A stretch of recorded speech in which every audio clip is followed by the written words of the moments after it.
Okay, we are back. Holy cow, that was a lot of fun. Do me a favor, just check in and let me know who is here or who you are. And I want to make sure that I got Facebook online there as well.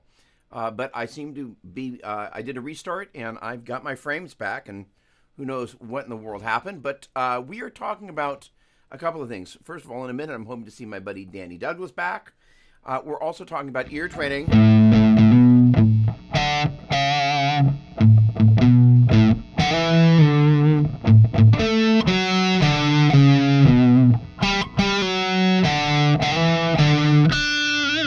Thank you very much. Do me a favor, anybody that's on Facebook, hopefully Facebook reconnected on this little part of the journey. Good morning, good morning, good morning. Thanks, or I should say good afternoon for those of you that are on the other side of that timeline equator here in the United States. All right. All right. Thank you very much. Much appreciated. I'm waiting to see if anybody shows up from Facebook. It should be fine, but I didn't see. Any case, we're just going to choose to believe that's. Chris, can you do me a favor when you get a moment? Just no, that won't post to Facebook. No, you know what? All right, we're just going to go for it. So here's the deal. We're talking about ear training.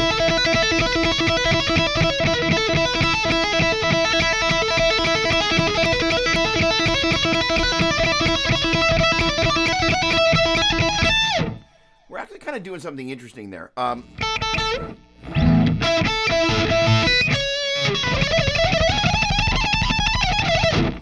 We're going to be in the key of... Oh, I made the desk shake.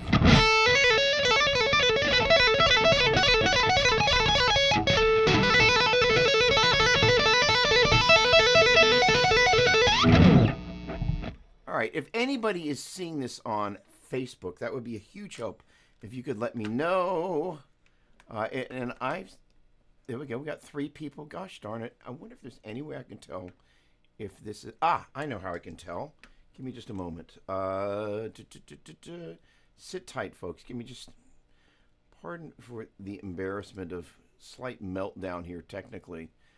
But let me just make sure that we're up and running on Facebook. Such that I know that we're up and running on Facebook. In fact, that I'm not seeing any comments to that effect. I did get a nice restart, and we seem to not have this issue with frames at this point. Okay, yep, there we go. Of course, it's going to ask me to do a multi-level of...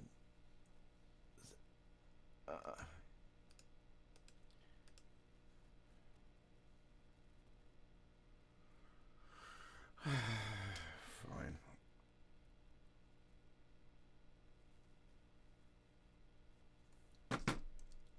What a giant. Up on YouTube. There we go. All right. It thinks I'm live. No, 1 hour ago, Doug Doppler was live. Does it think I'm live now? 3 minutes ago. Yes, I'm live. Okay. Sorry about that, folks. All right. Thank you. Matt, you're a gem, my friend. Thank you. Okay, so here's the deal. We're talking about ear training. And Danny, once you're back in the room, I can hear now. Thank you. That was just totally weird. It said that I had 21 gigabytes of resource, but which is not enough. But we managed to get my frames back. I've never had that happen. A lesson learned. I will always restart before a live stream. My apologies. So the deal is, ear training and all of this is really important. And Danny, do me a favor, when you get into the stream here, let me know, because I didn't forget about your question about kind of the balance between practice, hitting a ceiling, and inspiration. As it relates to this ear training thing, Lewis, if you're around, and even if you're not, one of the things that I'm inclined to do from time to time with students and with myself is some ear training to be able to figure out where things are in the scale. I've been spending a lot of time revamping my kind of demo self to kind of refresh what I'm doing in the heavier end of things so I can better demo this gear.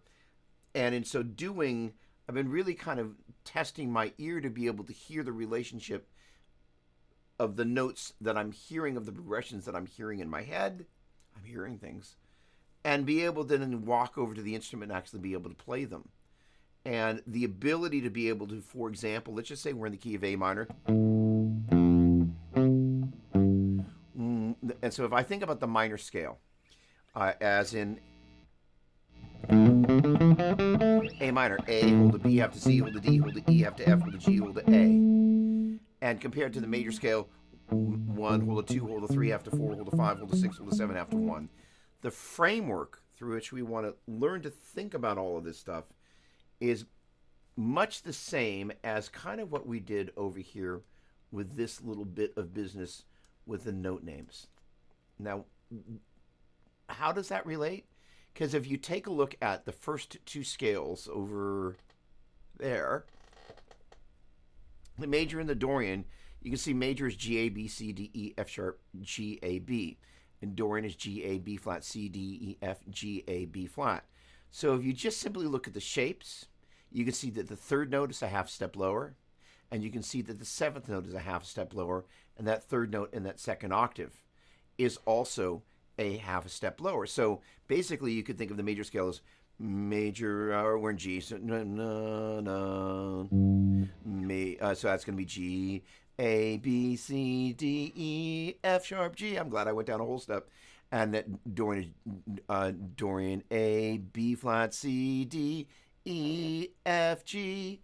So you can also think of it as major 2, 3, 4, 5, 6, 7, 1. And Dorian is Dorian 2, flat, 3, 4, 5, 6, flat, 7, 1. And that principle of comparing things to the major scale and being able to figure out major 2, 3, Dorian 2, flat, 3, gives us a way of going 1, 3, major third, 1, flat, 3, minor third, a way of describing things. That's a language, and that language allows us to put what I like to describe as a handle on things. So we have a way of being able to go, okay, I've gone up and down the scale. Now how do I make sense of this? And what, again, language can I use to describe this thing as I compare where I am at the beginning of the major scale and each of its individual scale degree numbers, and in turn as I'm in some other mode starting on a root and being able to describe those things. So the short version is, if I were to take, we're going to stay in G here for a second, the major scale, with the exception of the 4 and the 5, which we're going to get back to in just a moment. If we take the 1, hold a 2, hold a 3, we're going to jump up to the 5, so that's a step and a half up to the 5. Hold a 6, hold a 7, half to 1. The 2, also known as a major second between the root and that note, gets lowered a half step to a flat 2, which gives us a minor second. The 3, also known as a major third, can get lowered a half step to a minor third. We're going to come back to the 4 and the 5 in a moment. The 6, that interval is known as a major 6, can get lowered a half step to a flat 6, and that interval is known as a minor 6. And the 7, that interval is known as a major 7th, can get lowered to a flat 7, and that gives us a minor 7th. So basically, major second, major third, minor third, major 6, minor 6, major 7th, minor 7th. So again, the 2 becomes a flat 2, the 3 becomes a flat 3, the 6 becomes a flat 6, the 7 becomes a flat 7, and that collected gives us major second, major third, minor 6th, minor 6th, major 7th, minor 7th. Now the 4, that's a perfect fourth, can get raised a half step to a sharp 4, also known as an augmented fourth. And this is a perfect fourth, an augmented fourth. The 5 can get lowered a half step to a flat 5, and this interval is a perfect fifth. And this interval is a diminished fifth. So again, perfect fourth, augmented fourth, perfect fifth, diminished fifth. And so that overlap there, that note that can either be a 1, 2, 3 sharp 4, or a 1, flat 2, flat 3, 4, flat 5, is called enharmonic. We can describe it with either two different scale degree numbers, depending on what scale we're playing its root, or two different note names, depending on what scale we're playing its root. That is to say, if I go G major, it's G, A, B, C, D. If I play G linear, it's G, A, B, C sharp, D. If I play G local, it's G, A flat, B flat, C, D flat. And in terms of numbers, major 2, 3, 4, 5, Lydian 2, 3, sharp 4, 5, minor Locrian flat 2, flat 3, 4, flat 5. So we've either got perfect fourth and perfect fifth for major, as we do for Dorian, as we do for Phrygian. Lydian is augmented fourth, perfect fifth. Mixed linear is perfect fourth, perfect fifth. minor is a perfect fourth, perfect fifth. Locrian is perfect fourth, diminished fifth. And so that little spot there is the only place where it doesn't go from 2 to a flat 2, 3 to a flat 3, 6 to a flat 6, 7 to a flat 7. So that's the only spot where it gets a little bit weird. The 4 goes up, the 5 goes down, and that spot in between can either be a sharp 4 or a flat 5, or in this case, a C sharp or a D flat, depending on sequentially where you're starting. While the starting place is really just looking major 2, 3, 4, 5, 6, 7, 1, and major second, major third, perfect fourth, perfect fifth, major sixth, major seventh octave. We needed to have that language in there for those of you that wanted to go all the way into the depths of this. The deal is, if we were to play the G major scale, it's a good idea, first of all,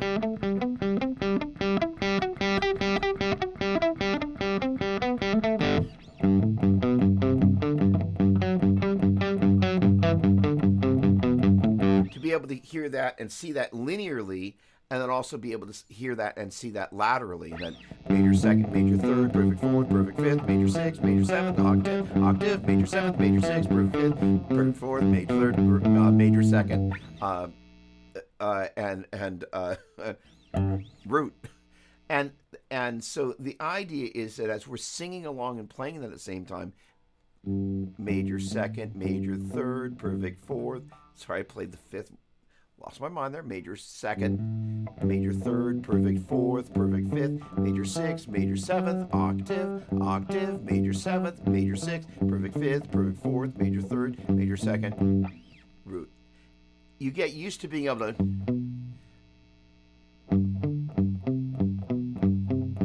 identify that 1 5, 1 4, 1 3, 1 4, and maybe a good way to kind of get yourself used to doing this is not just kind of going intervallically up and down in the framework of an octave, like I did where I went major second, major third, perfect fourth, perfect fifth, major sixth, octave, sorry, major seventh, octave, and then back down, octave, major seventh, major sixth, perfect fifth, perfect fourth, major third, major second, and then root.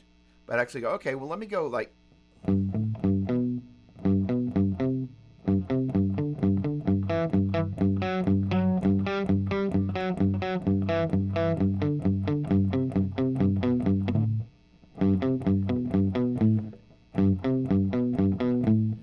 sorry.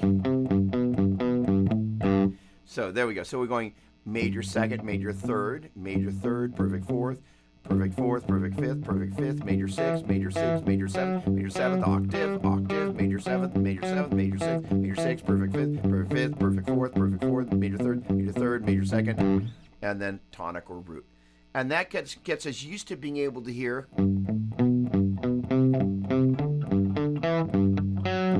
Sorry. I'm going basically 1 2 3 1 3 4 1 4 5 1 5 6 1 6 7 1 7 1 1 7. Then I'm flipping it around 1 1 7. That you could call that 1 2 3 4 5 6 7 1 2 3 4 5 6 7 1 or 1 2 3 4 5 6 7 8. But it's a little strange to go 1 2 3 4 5 6 7 8 2 3 4. So that's why I call that 7 1. So I'm basically 1 2 3 1 3 4 1 4 5 1 5 6 1 6 7 1 7 1 1 1 7 1 7 6 1 6 5 1 5 4 1 4 3 1 3 2 1. And that gets us used to hearing these larger jumps inside the scale. Then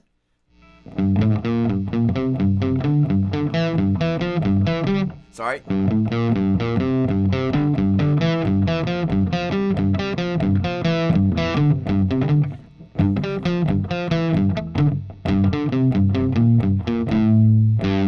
Brain just doesn't want to cooperate. So now I'm playing Dorian, which is 1 2 flat 3 4 5 6 flat 7 1. So I'm going 1 2 flat 3 1 flat 3 4 1 4 5 1 5 6 1 6 flat 7 1 flat 7 1 1 1 flat 7 1 flat 7 6 1 6 5 1 5 4 1 4 flat 3 1 flat 3 2 1.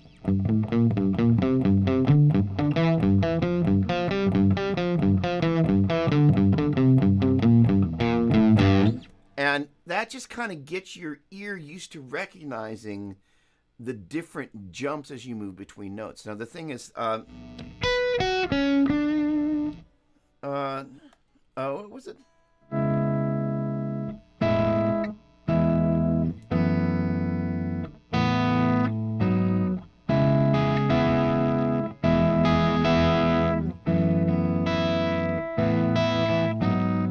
So I've been having all this. I've been kind of reinventing Demo Doug for this kind of a bunch of new modern takes on things.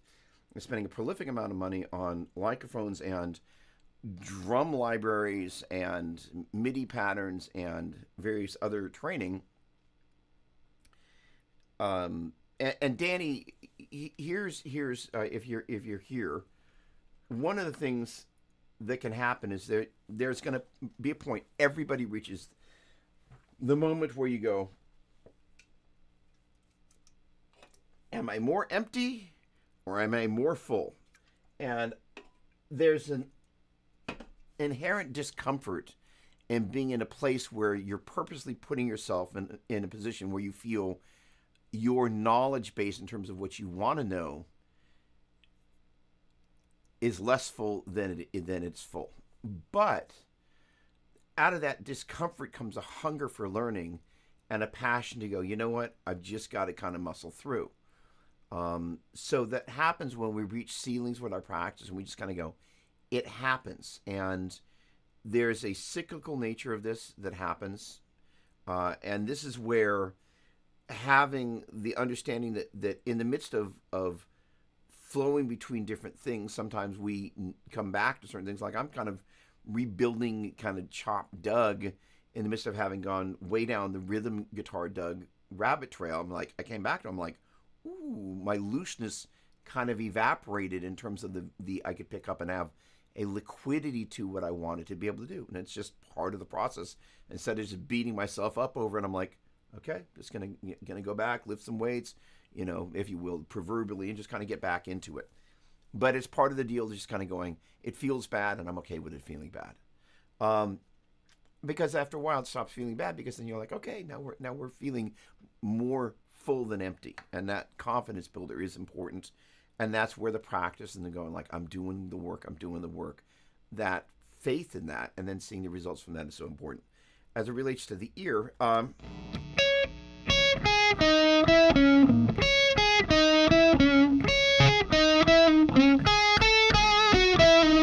so that's the melody that I was doing. Na na na na na na na na na na na na na na na na.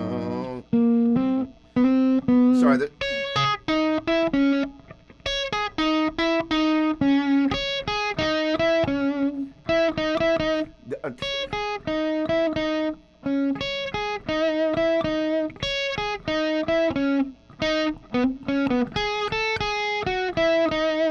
Is basically the melody that was in my ear.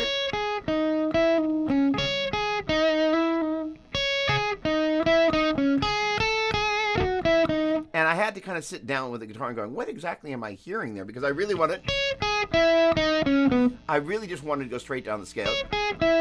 But basically what that is a C sharp minor triad, more or less, outlined with the 2 added. So I'm basically going 1 5 2 flat 3 2 1 1 5 2 flat 3 2 1 5 2 flat 3 1 5 flat 6 5 4 flat 3 2.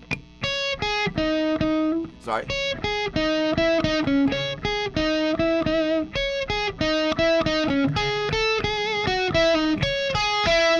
I just want to go straight to that flat 3. Let's see if I can play it right.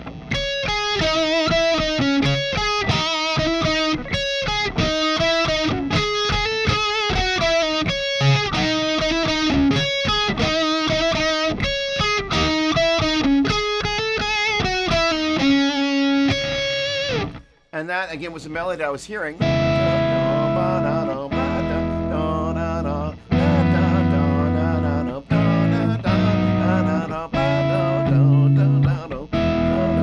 And so having the ability to identify the notes and be able to hear them, because it was so clear, basically as soon as I played the chords, I started hearing, and I heard the chords before I played them. So that's the other part of it. No, da, da. That's 6 chord. So now there's a subset of when it comes to hearing the bass notes and the way we describe them. That is to say, if we think about the major scale, and we just think about it as 1, 2, 3, 4, 5, 6, 7, 1. As I think about bass notes as it relates to the key of G major, I'm going to think of the G as the 1, the A is the 2, the B is the 3, the C is the 4, the D is the 5, the E is the 6, the F sharp is the 7, and the G is the 1. Even if instead of playing in G major, I'm playing an A Dorian, the root of that A, even the Dorian mode, I'm going to think of as compared to the major scale. Here's A major, and here's A Dorian. So instead of going major 2, 3, 4, 5, 6, 7, 1, we're going Dorian 2, flat 3, 4, 5, 6, flat 7, 1. But because the Dorian mode is based on the second degree of the major scale, let's say if I took G, A, B, C, D, E, F sharp, G and started off its A note, A, B, C, D, E, F sharp, G, A, that's Dorian. Dorian is another way of saying I'm taking some major scale, dropping an anchor, and starting off of its second note. In this case, it's relative to G major, but A is the tonal center here. Now, because it's based on the second degree of the major scale, I always think of the root of its chord as a 2. Even though when I think of that 2 chord, I think of it as 1, flat 3, 5. In the greater scheme of 1, 2, 3, 4, 5, 6, 7, 1, that's a 2 chord. And this is a 6 chord, 1 chord, 2 chord, 4, 3, 6, 1, 2, and 3. But that'll 2, 4, 3. I didn't call it the 4, but 6, 4. Sorry, 6, 1. Brain on. Sorry, I'm trying to play, think, and talk at the same time, and it's not working out. 6, 1, 2, 4, 3. That is to say, I'm relative to the key of E major. 1, 2, 3, 4, 5, 6, 7, 1. So the 6 is the C sharp. And I'm going to play a minor chord there. The 1 is E. I'm going to play a major chord there. That's an E major in first inversion. The 2 is a minor triad, but I'm going to play a minor 11 chord. The 4 chord is an A major. And the 3 chord is a G sharp minor. And I'm going to, the triad is a G sharp minor, but I'm going to play a minor 7. Minor add flat 6. 6 chord. 1 chord. 2 chord. 4 chord. 3 chord.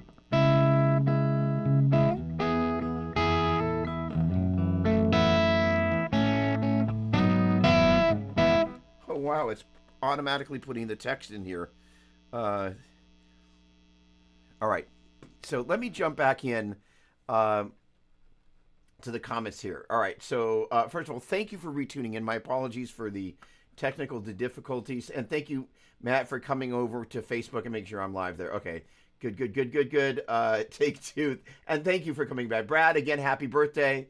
Eric, hello, thank you. Braxel, okay, good. I am back, but getting caught up on 2 times speed. Put Malmsteen to shame on 2 times. Do, re, mi. Okay, so let's talk about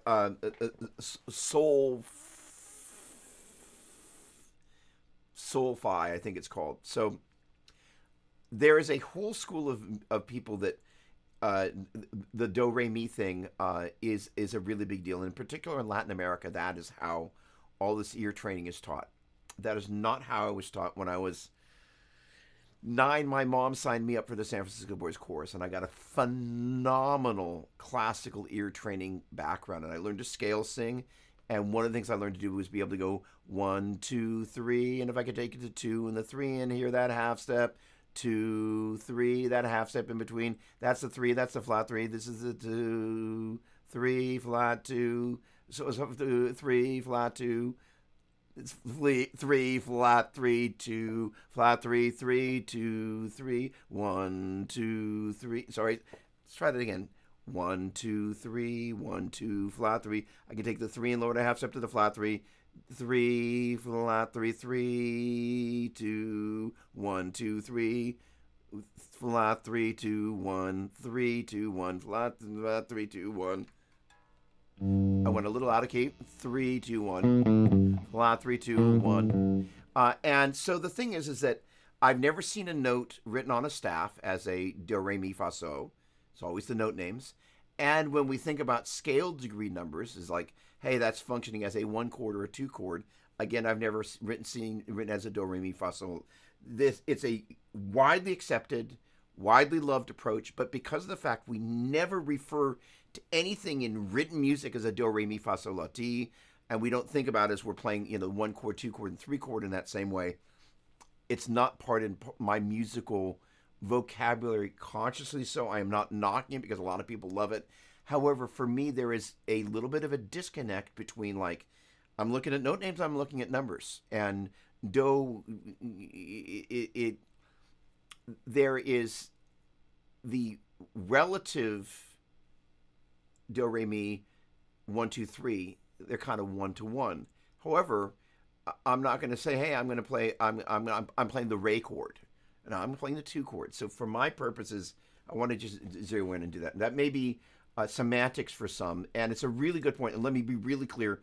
I have a huge amount of respect for the schools that teach that because it obviously works for millions of people. And again, the reasons why I feel that way, I would love to meet somebody that is going to give me a very clear dissertation on what I'm missing. Because one of the things about the particular season of life that I'm in, I'm looking at all the things, I'm like, well, this is why I do what I do. There's what I call the grumpy old guy syndrome. And I don't want to be one of the grumpy old guys. I want to be like, hey, I want to be able to talk about what I do and why I do it and share that with conviction about why I do it. But also go, look, I kind of hate the cage system because show me how to play this G major shape, which, I mean, I'm never going to play that shape in a chord progression. So why do I want to think about a system that it basically goes C form for my C, A form for my C, G form for my C, E form most definitely, D form. So that's the C, A, G, E, D shape. I'm never going to use that shape. And gosh darn it, show me how to play that as a minor. Show me how to play that as diminished. I'm like, I'm out of here. And by the way, last time I checked, C, A, G, E, D. Let's do it. Do, re, mi, fa, sol, la, ti. That's 7. Last time I tried to divide 7 by 5, I kind of went, this math isn't working for me. However, as the ability to be able to go, hey, I can see these shapes, how they can splay up and down the neck. There's a lot to be gained from that. And most importantly, what's kind of hiding there, and unfortunately this is where caged is, as my dear friend once put, it's scaffolding. The lesson that you really want to be able to learn is like, how do I play through all these different inversions? There's root position, first inversion, and second inversion, and be able to kind of walk through.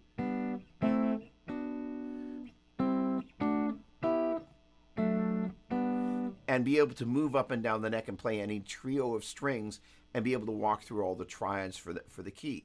That's super valuable. And being able to kind of go, hey, and then we go, and then we can go here, and here, and here. But what that doesn't teach you is to be able to do this and be able to walk those different triad forms through together, because again, it's kind of a scaffolding. Now, here's the thing. There's a lot of people who love cage, and it works to help connect things up and down the neck. However, I think there are better ways to be able to connect the neck, and since I went there, if we took this C major chord, basically you have a 1 3 5 3 5 1 5 1 3. So you basically 1 3 5 major, minor, minor. By the way, getting back to what we're talking about, here's our 1 2 3 4 5 6 7 1 1 7 6 5 4 3 2 1. Now what we're doing, we're working off the C major shape, and that's 1 3 5 3 5 1 5 1 3. This is root position. This is first inversion for C major, D minor, E minor, as in 1 2 3 4 5 6 7 1. And now we're in second inversion, 1 2 3 4 5 6 7 1. So now I've learned to be able to take these.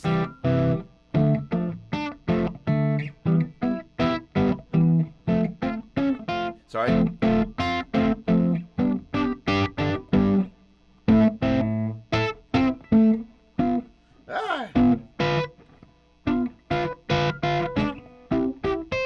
Not beautifully executed, sorry. I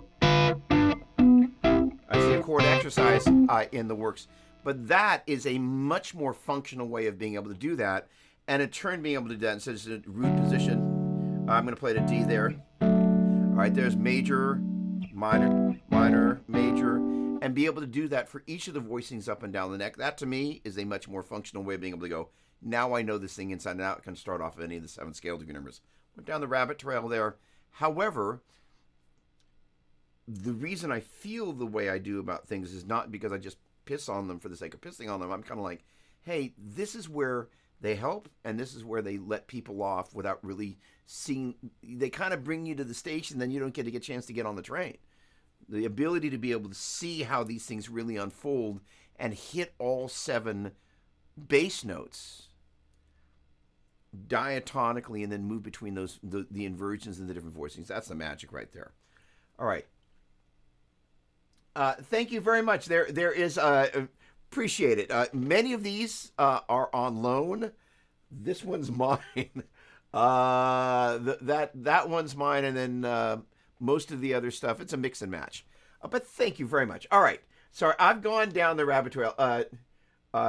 So the thing about it in the numbers where it's so helpful, again, once you kind of get inside this one concept, and out there somebody's scratching their head. So let me just clarify one very important thing. If we look at the major scale, we just think of it as 1, 2, 3, 4, 5, 6, 7, 1, which we can also think of as 1, 2, 3, 4, 5, 6, 7, 1, which you can also think of as 1, 2, 3, 4, 5, 6, 7, 1, 7, 1. If I took the first, third, and fifth notes of that major scale, and I just thought of that as my 1 chord, there's my 2 chord, 3 chord, 4 chord, 5 chord, 6 chord, 7 chord, 1 chord.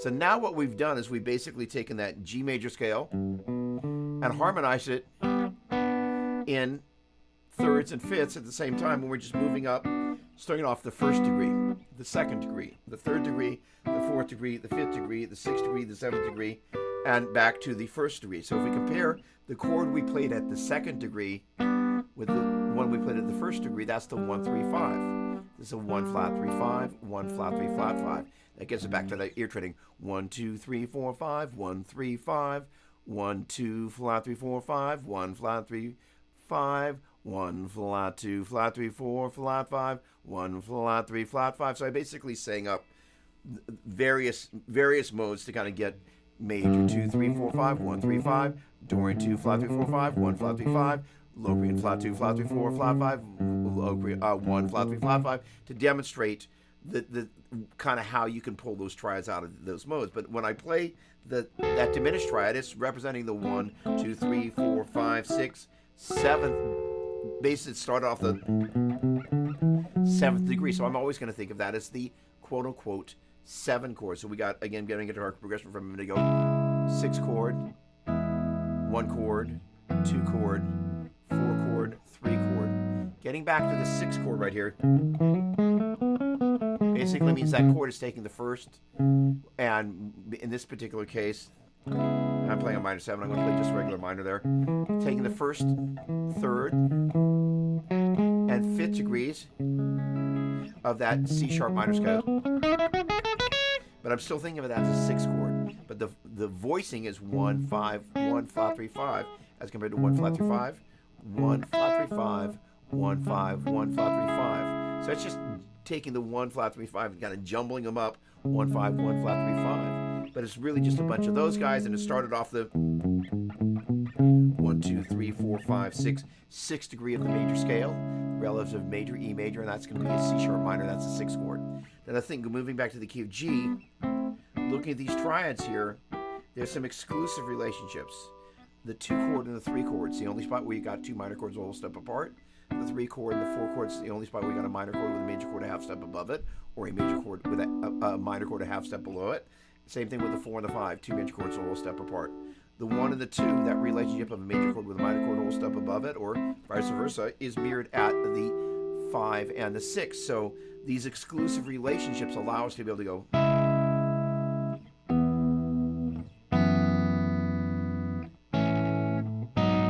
There, right there, was my 4 chord and my 3 chord.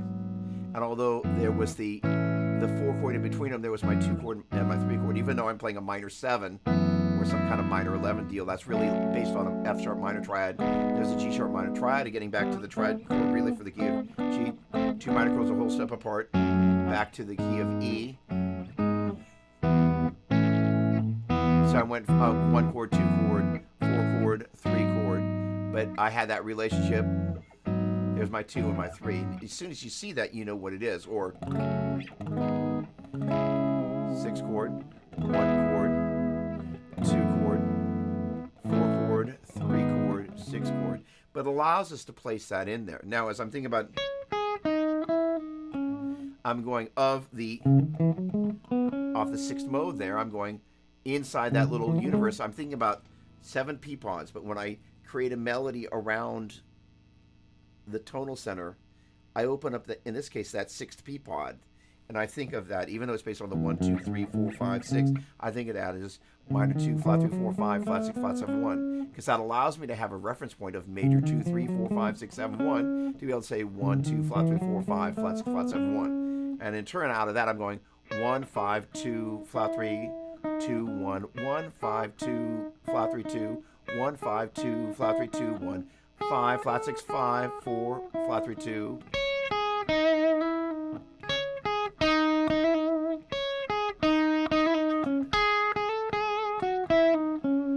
And the great thing is that my guess is that you're hearing lots of music in your head that you're like, how do I bring that down to the instrument? And so the great thing is that what's the point? Right? Well, the point is to be able to hear and go, oh, I'm hearing this. The other thing is that one of the things that I try and do is that because I've got a bunch of instruments that are set up for different tunings, much of the time these days when I hear it, I'm going, well, let me play it in the actual key that I'm playing it on the guitar. But sometimes I'm like, let me transpose it for a key that fits the way the instrument is tuned. In this particular case,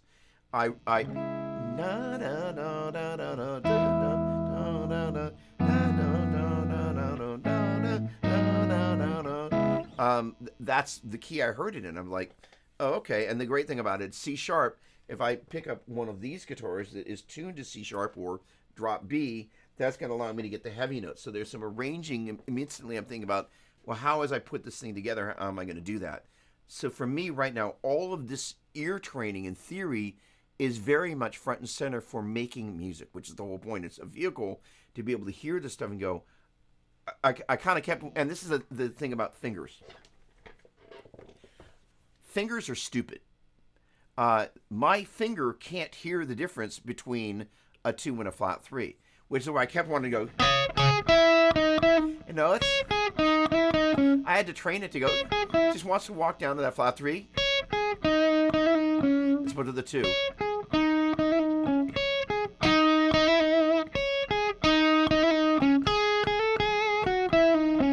And the point being is that sometimes we're going, all right, finger, dummy, listen up. 1, 5, 2, flat 3, 2, 1. 1, 5, 2, flat 3, 2. 1, 5, 2, flat 3, 2, 1. 5, flat 6, 5, 4, flat 3, 2. And all right.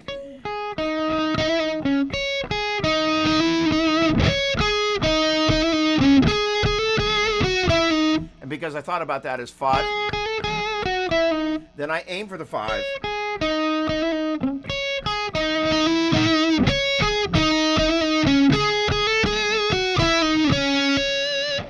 And then you begin to have all these things kind of happening at the same time, and there's a connectedness, and that's why the ear training matters so much. Okay. Okay, it's fun to see music and numbers. It is, and it, yes, again, I know that I pulled that in, but the math of it makes it manageable, and if you want to transpose it, it's easy to do that. Mike Mitchell, what's going on, my man? Great to see you. I love that shot. I love you, bro. Always a pleasure, my friend. Kevin, what's happening, my man? Hey, I got a question I'm gonna need to ask you offline. Okay. So, Brett, hey, great to see you. So is this how you think when you play? So the answer to that, first of all, always a pleasure.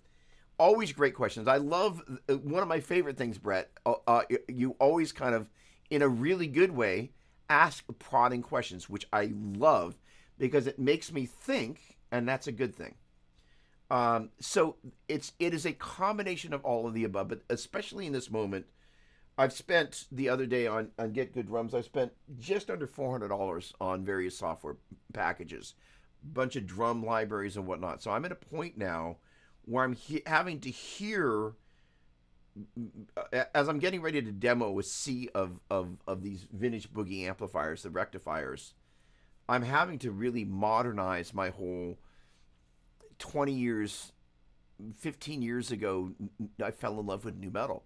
And in 2008 or 2006, I released New Instrumental on Steve Vai's label.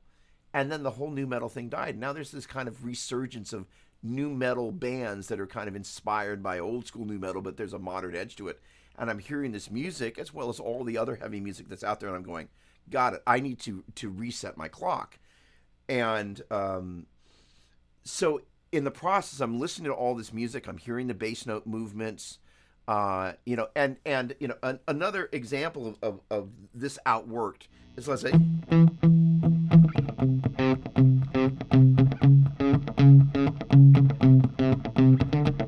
that's one. Now, this is an interesting way that this is a hybrid of all that stuff. So, as I'm thinking about how this, that would be my 6 chord, 5 chord, 4 chord, 5 chord. But it could also then, if I add that in there, that becomes my 2 chord, 1 chord, 7. And as I'm kind of seeing that move back and forth,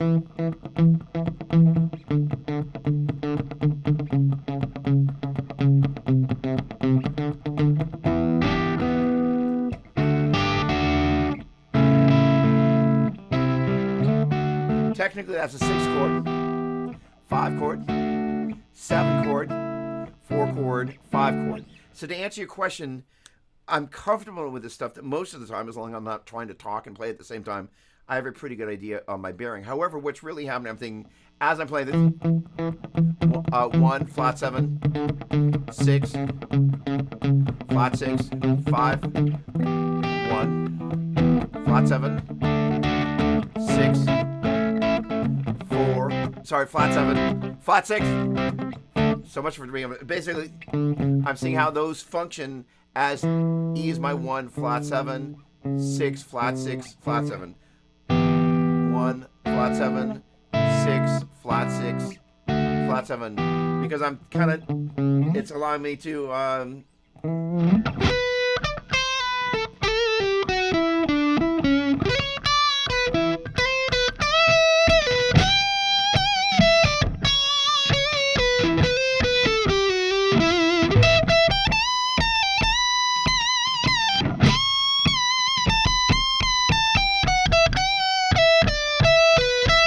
I added it. I wanted to go to so.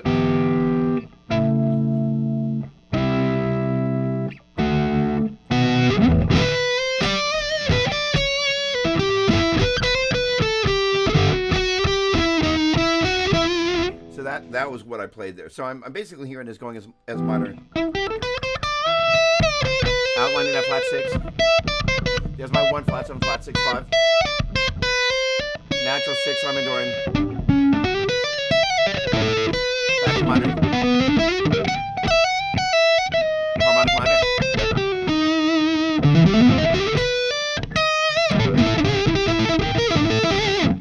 So all of those things are how I've learned to categorize things on the instrument, and also kind of being able to go, all right, there's my E, which is my 1, there's my B, which is my 5. So my flat 6 is going to be C, my natural 6 is going to be C sharp, my flat 7 is going to be D, my natural 7 is going to be a D sharp. And there was a period of time I was at a John Petrucci camp teaching, and I kind of went, hey, dumbass, what about the note names? And the thing about all of this... Oh,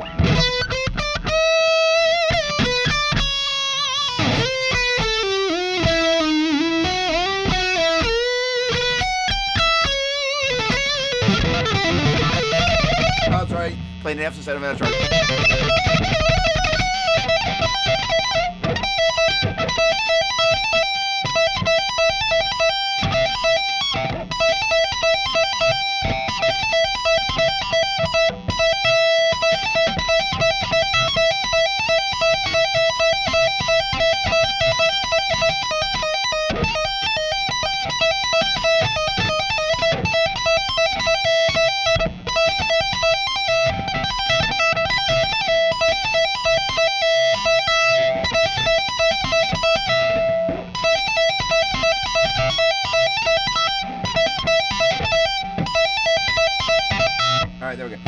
outlining this thing where I'm basically going 5, 4, 5, flat 6, 5, 5, 4, 5, 6, 5, 5, 4, 5, 5, 6, 5, and then. All right. And then goes to harmonic. Right.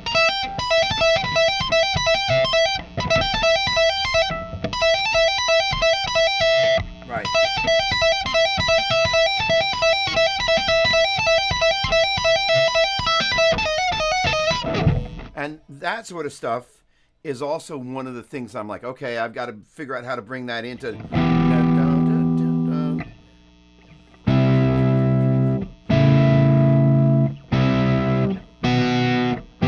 And have those going against kind of these bass note movements that I'm setting up. And what's kind of interesting is basically it's a bunch of threes. 1, 2, 3, 1, 2, 3, 1, 2.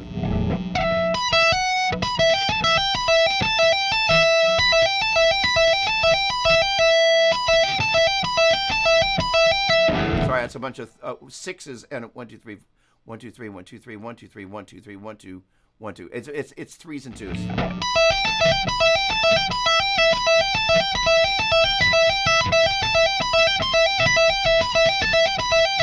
Ah.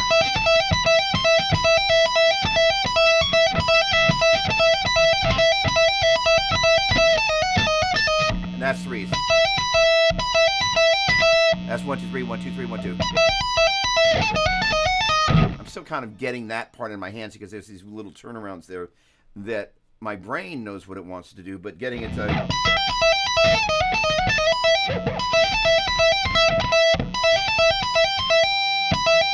So it basically threes.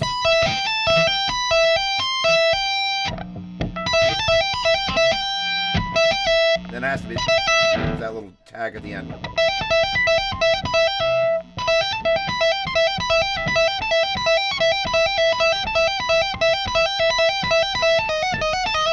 And getting my brain to map all that stuff out.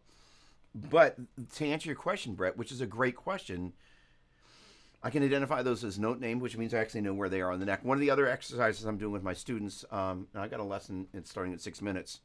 Okay, hang on a second. Let me answer your question there. Okay, Lewis, hopefully that helps frame all of that stuff. It is a very clear way of placing it. I hope I did a clear enough job of explaining it on the fly. Good morning, Speedwagoner. Great to see you, my friend. Griffin, always a pleasure. Thank you so much. There we go, Shredder. Come on, show us how it's done. That's right. Raise it up on the Pete's front there. Okay, Brett. Haha. Thanks for the answer. When I'm playing, I see a wheel of notes in a chord. If that makes sense, that's great. And I can base melody from.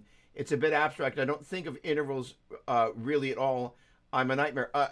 Well, here's the thing. If it works, it works. Do, re, mi, fa, sol, la, ti, do. If it works, it works. My whole thing is that I'm at a point with what I'm trying to do with.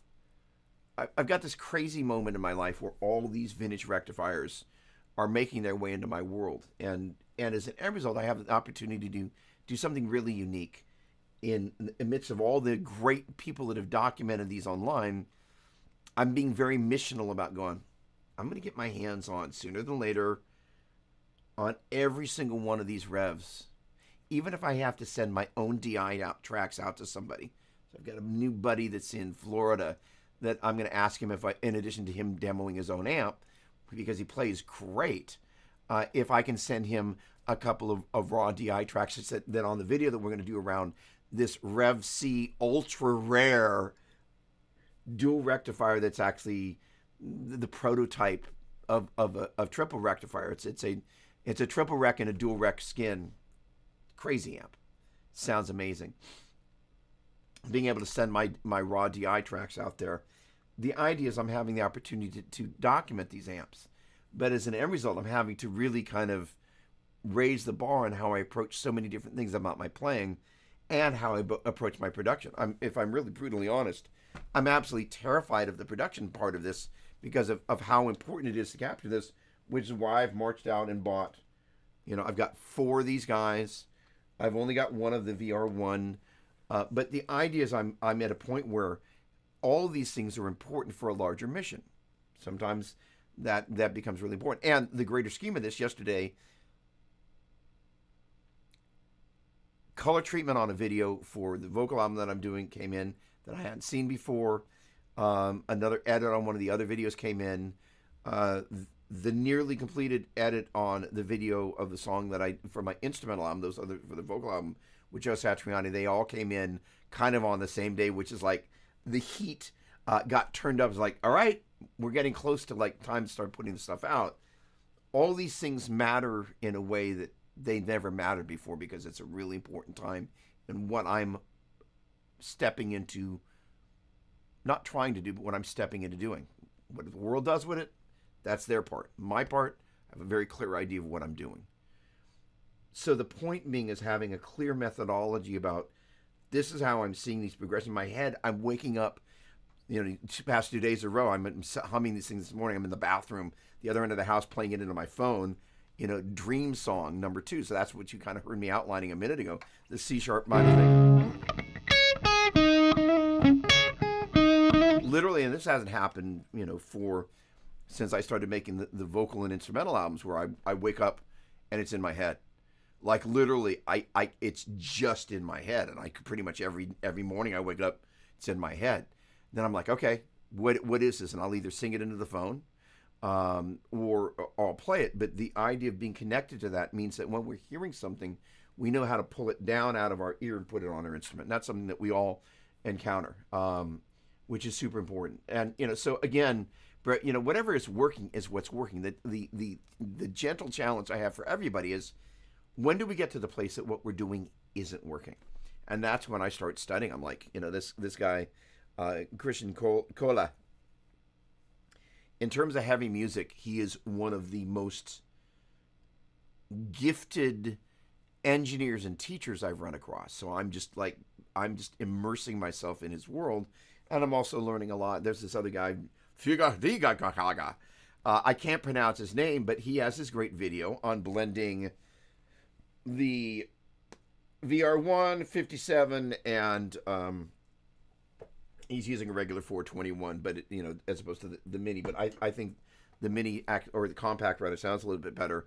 But one of the things he's going through is he's talking about the EQ points, and one of the other things that Christian talks about is on the VR1 as actually just going, hey, you know what? We're going to put a low pass filter. And we're going to cut everything. I think it was above 400 out of there. So I'm going to school hard on like, hey, when I mic up, because here's the thing, there's nothing like these boogie cabinets, loud and proud in this room. The sound that comes out of that box and that cabinet in that thing when the door's off pointing at me is just like heaven. I'm just like, it's the greatest thing ever. So I've got to learn how to capture that. Most of the time in the studio, and I now need to go, we kind of go, hey, this is the sound of this microphone or these microphones in front of this amp. That's different than that's the sound of that amp. My mission is to go, that's the sound of that amp, such that when you hear it on YouTube or on your phone or in your car, Eric, you kind of go, that is a sound. I have so much to learn, and how to put all these new sounds in the framework of a mix, because I didn't mix new instrumental. So mixing this stuff is so far beyond my skill set. I can mix demos where I'm kind of got one guitar part or maybe two. But in terms of mixing a soundscape around all of this stuff, it's absolutely terrifying on a purely emotional level, but also incredibly exciting. So that is to say, I encourage you, and Danny Douglas, if you're there with me, to face your fear and just go, okay, it's totally scary, but I can either learn or I can turn away from it. And turning away from it's a bad habit to get into it. So I just want to encourage you, Brett. Always a pleasure. Thank you. I use a 121 and 57 on cabinets. I tried a lot of combos. Ended up. So the thing about the 121 on the boogies is it just doesn't get the bottom right. I love the 57 121. I've got my combo clip here. I got a pair of those. I love them, but on the boogies it doesn't capture the whole thing. So I need to go. We will have this conversation in greater depth next week. Love all of you. Thank you so much for making my world a better place. I get so much from these live streams. So thank you for that. Much love. Have a great one. Have an awesome weekend. I look forward to seeing you next Saturday. Thanks again. Bye for now.